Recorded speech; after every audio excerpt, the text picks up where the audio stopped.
Bonjour à tous et bienvenue sur Anaïs Énergie. On va aller voir un petit tirage collectif et intemporel sur ce printemps. Qu'est-ce qui va se passer ce printemps?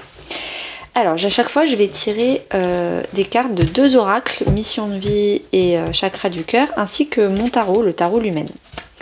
C'est parti. Première question, quelle énergie pour ce printemps? Quelle énergie pour ce printemps?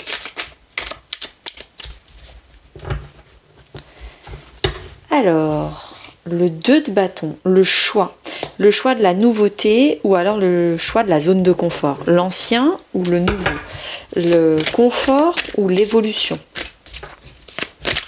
Qu'est-ce qu'on a d'autre pour cette question?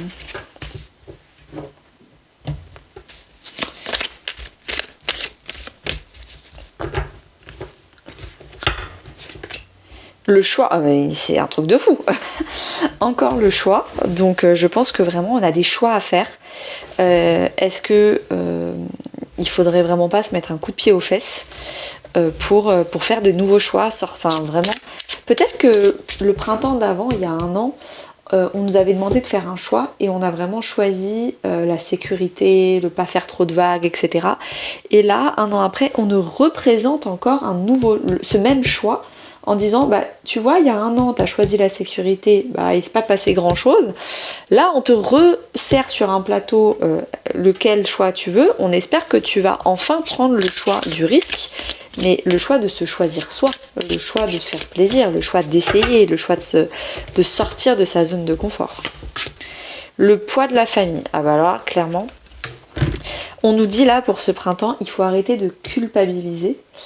De s'éloigner de sa famille pour se choisir soi, de se faire plaisir soi. On vit pas les rêves de ses parents, on vit nos propres rêves. On n'est pas là pour rassurer et brosser dans le sens du poil nos parents. On est là pour vivre nos propres rêves. On n'a plus besoin de validation, on n'a plus besoin de ce genre de choses. Donc ouais, je pense que là, le choix, c'est la culpabilité. Moi, cette carte, je la lis souvent dans la culpabilité. Donc hyper intéressant. Ok, deuxième question. Ce que je dois laisser derrière moi de l'hiver.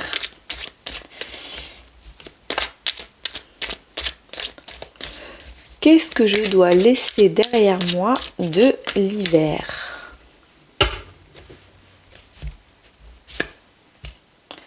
Le 4 d'épée, le fait de s'être reposé, le fait d'avoir été fatigué, blessé, d'avoir besoin d'un temps pour soi. C'était l'hiver, on s'est retrouvé, on s'est recroquevillé sur soi-même un peu, on a fait une introspection, on a fait plus de siestes. Bon, là c'est fini. Là, avec le 4 d'épée, c'est bon, on s'est reposé. Maintenant, il faut qu'on retrouve de l'énergie pour passer à autre chose. Alors, qu'est-ce que je dois laisser derrière moi avec l'hiver ?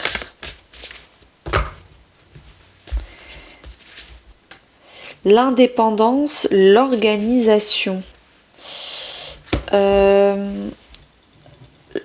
le fait de tout le temps vouloir être seul, c'est une carte de solitude, et de vouloir absolument tout faire seul. Ne pas savoir demander de l'aide, ne pas oser. Peut-être que le choix, c'est tout simplement investir dans un programme d'accompagnement, investir dans un coaching en business, investir dans un psy, investir dans une naturopathe.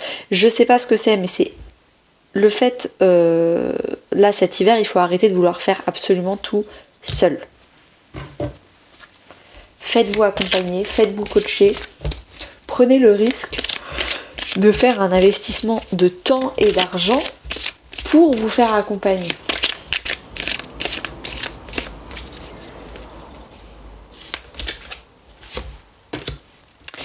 Il est temps de concrétiser des projets, sachant que c'est quelque chose qu'il faut laisser derrière soi. Peut-être que vous avez un projet, vous êtes en préparation, vous dites c'est pour bientôt. Non, là c'est fini. Alors, ou le projet il est vraiment fini, il faut réfléchir à un autre projet. ou alors c'est la fin de la préparation, il est temps de vraiment y aller franco et de vraiment actionner, passer à l'action. On n'est plus juste dans la préparation et dans la réflexion. Le passage à l'action d'un projet. Ou alors la fin d'un projet et donc du coup le début d'un autre projet. Ok, troisième question. Qu'est-ce qui se passe en avril?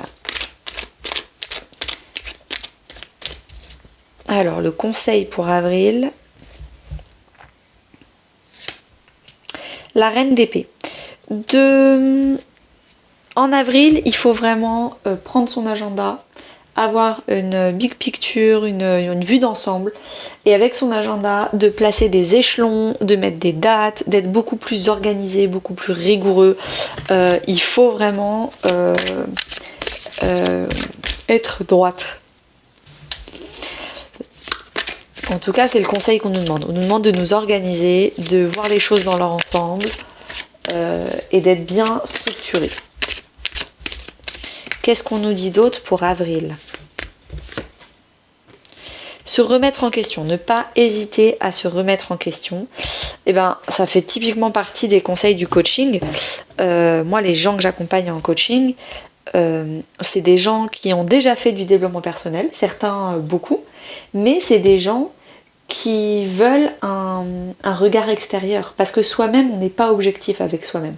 On a besoin d'un regard extérieur pour remettre en question des choses auxquelles on était sûr et certain, et pourtant la vision d'une autre personne experte peut vraiment nous faire comprendre qu'en fait c'est pas comme ça qu'il fallait réfléchir. Donc apprendre à se remettre en question, à ravaler un peu sa fierté et à accepter de pas être parfait, de pas tout savoir et de se faire accompagner. Alors celle-là elle a sauté. En avril, il faut s'éloigner. Il faut s'éloigner de la famille, s'éloigner de projets familiaux pour vraiment commencer à construire sa propre vie. Ok, pour mai, donc milieu du printemps.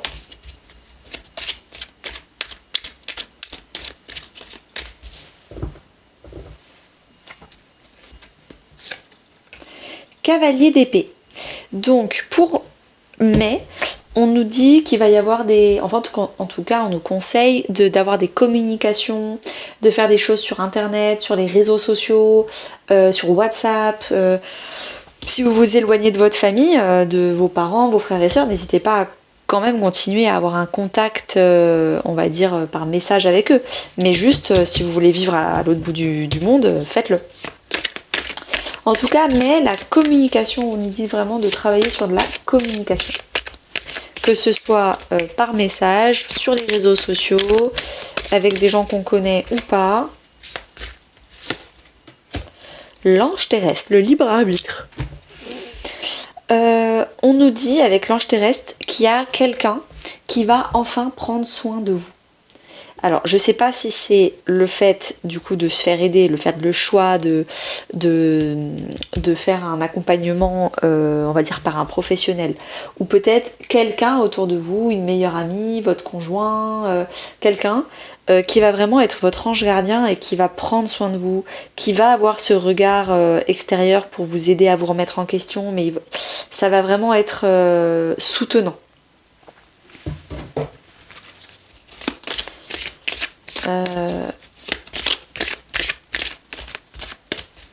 Mais qu'est-ce qui se passe en mai? Fusion des sentiments.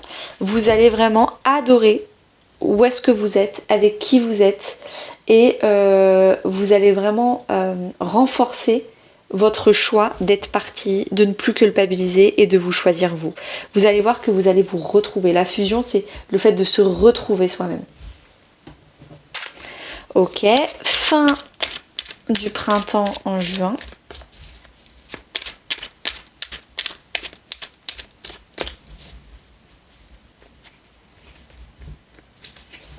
Le 6 de coupe. On vous conseille vraiment d'avoir des échanges émotionnels.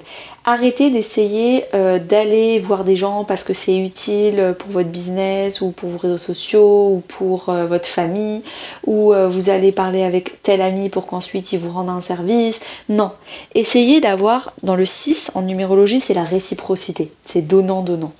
Et les couples, c'est les émotions. On demande vraiment de vous impliquer émotionnellement, d'aller vers les gens pour savoir comment ils vont, comment ça se passe, et puis aussi de laisser les autres venir. Mais en fait, de faire des choses sans forcément attendre un retour utile. Vraiment être dans l'émotionnel. En juin, qu'est-ce qui se passe ?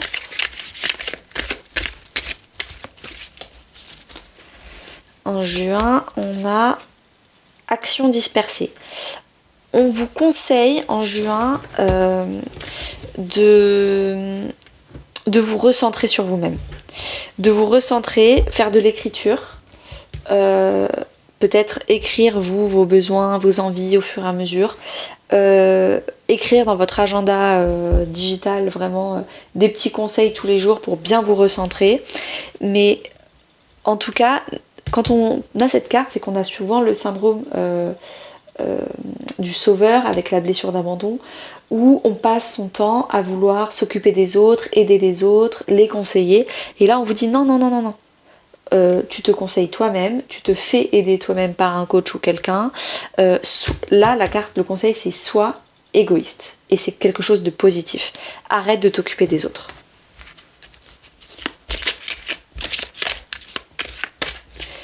Alors, en juin, qu'est-ce qui se passe ?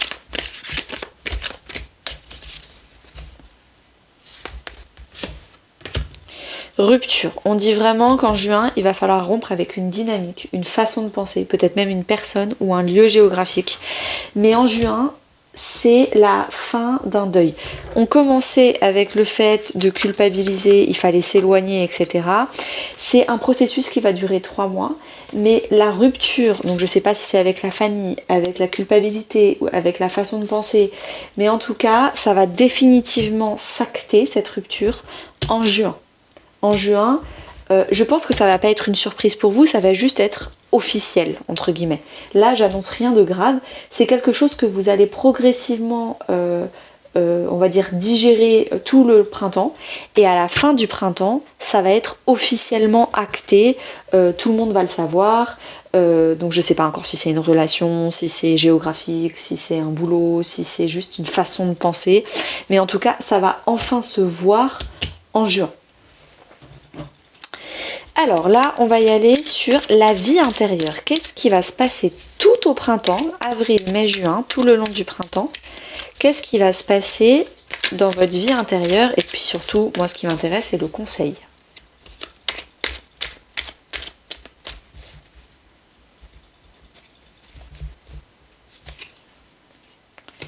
Valet de coupe. Alors, à l'intérieur, vous allez vraiment vous retrouver, vous reconnecter à votre enfant intérieur, à une douceur intérieure, à de l'artistique, à vos émotions. C'est vraiment tout le processus de printemps, ça va être ça. Professionnellement parlant, qu'est-ce qui va se passer les 3 mois du printemps? Professionnellement parlant, qu'est-ce qui va se passer?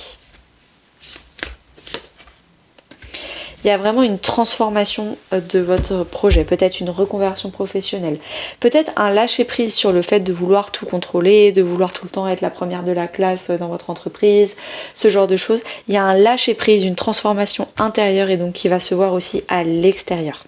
Et si vous voulez de l'aide pour transformer votre projet professionnel, allez voir mon programme Boussole, ça peut vous intéresser. Alors, relationnellement parlant, donc famille, amis, couple, qu'est-ce qui va se passer pour le printemps, avril, mai, juin?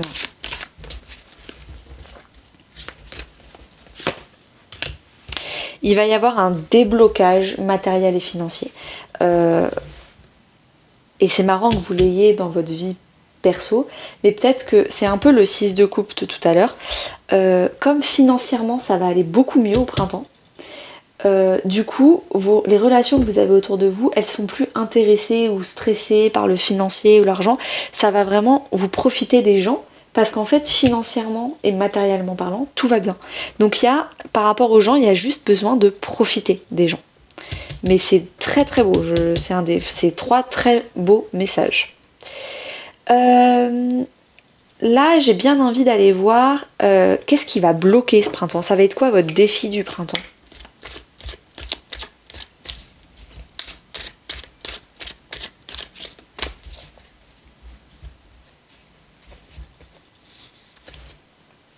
Le cavalier de coupe. Le fait d'avoir des relations authentiques et honnêtes avec vous-même. Donc c'est un peu ce qu'on se disait sur le fait de se remettre en question, d'être objectif avec soi-même, mais aussi avec les autres. Donc peut-être que il y a certaines personnes, vous voulez pas ouvrir votre cœur, vous voulez pas vous excuser, vous voulez pas... Il y a un peu un blocage émotionnel qu'il va falloir dépasser. Je pense qu'il va se dépasser à partir du moment où le financier et matériel va se débloquer. C'est quoi le blocage du printemps professionnel qu'il va falloir dépasser?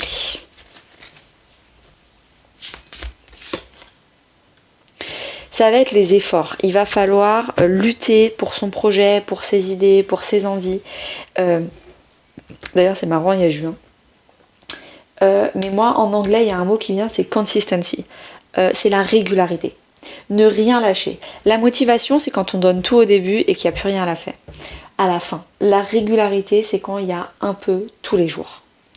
Et c'est un peu ça, il va falloir continuer à y croire, continuer à débloquer les choses, ça va payer. Ça va peut-être mettre 9 semaines à payer, mais ça va payer. Et surtout, n'hésitez pas à vous faire accompagner pour être sûr de faire les choses dans le bon ordre. Le blocage relationnel, le défi, ça va être la distance géographique. C'est peut-être pour ça que vous avez du mal à apprendre à vous connecter aux gens alors que vous vous êtes éloigné, géographiquement parlant, on va dire, pour vous choisir vous. Mais du coup, il va falloir réapprendre à comment je retisse un lien émotionnel avec les gens alors que je suis en distance. Comment trouver un bon équilibre entre avant je donnais trop aux autres, maintenant je donne plus du tout, et maintenant il faut que je trouve vraiment mon juste milieu. Ok, on y va sur le conseil. Le conseil. D'ailleurs, pour toutes les personnes qui ne me suivent pas sur Instagram, j'offre une carte conseil en message privé pour tous les nouveaux abonnés. Donc vous me dites en message privé sur Anaïs Énergie, coucou, je viens de ce tirage, du tirage du printemps, et j'ai une question sur le pro, le perso, etc. Est-ce que tu peux me tirer une carte gratuite, s'il te plaît? Et pour chaque nouvel abonné, j'offre ce petit cadeau.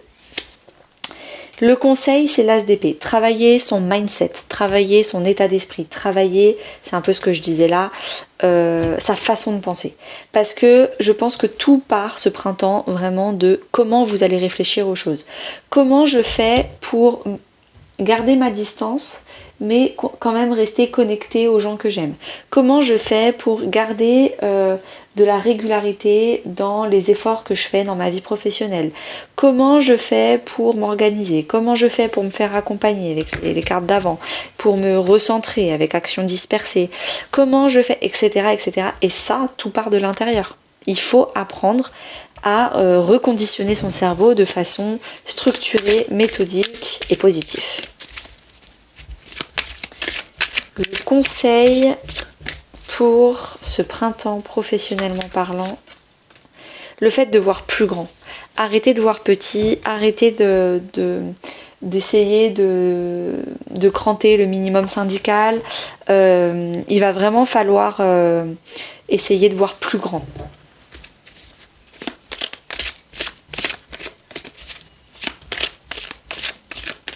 Encore une fois, le fait de voir plus grand, c'est vraiment relié au mindset et à la confiance en soi, à l'estime de soi. Donc ça, encore une fois, dans mon programme de sol, ça peut vous intéresser. Ensuite,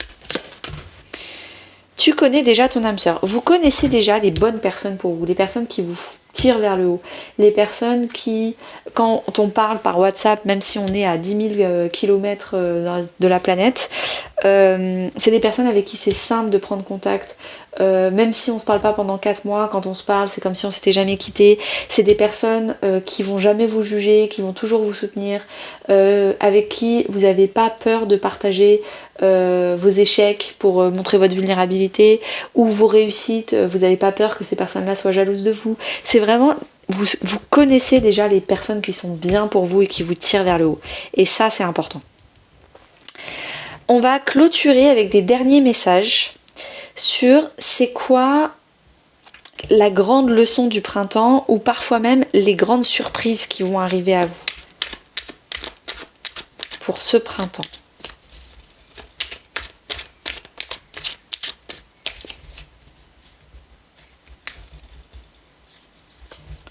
L'as de coupe, une ouverture de cœur, ça c'est quelque chose qui va vraiment vous surprendre, ça va être un beau cadeau et ça va être aussi une belle leçon de vie. Ouvrir mon cœur et arrêter d'être dans l'utile, dans l'intellect, mais être vraiment dans les émotions. Ça va être la grande leçon que vous allez tirer de ce printemps. Quoi d'autre ?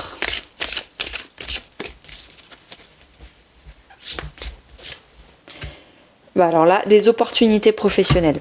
Il va y avoir des opportunités, des gens, du networking, des rencontres. Il y a des choses qui vont arriver, ça va vous surprendre. Et ça va être aussi la grande leçon de ce printemps professionnel que vous allez retirer. C'est que il faut toujours dire oui. Ne pas avoir peur d'une collaboration, parce qu'on ne connaît pas la personne, parce que machin, parce que si. Être plus dans la confiance que dans la méfiance. Et ok, la grande leçon de vie, la grande surprise, la grande opportunité relationnelle que vous allez tirer pour ce printemps. Bague, cadeau. Donc moi la bague c'est toujours la carte de l'engagement. Donc vous allez vous engager avec des belles personnes. Vous allez recevoir des cadeaux, peut-être des cadeaux d'anniversaire. Vous allez être avec des soirées, des surprises. Voilà, il y a vraiment des engagements forts. Et de la réciprocité, un peu comme le 6 de coupe, hein, la réciprocité émotionnelle. Franchement, c'est canon. Je vous tire 2 messages. Alors, est-ce que vous êtes plutôt 1 ou 2 ? Quel est le chiffre qui vous intéresse le plus ? Le 1 ou le 2 ?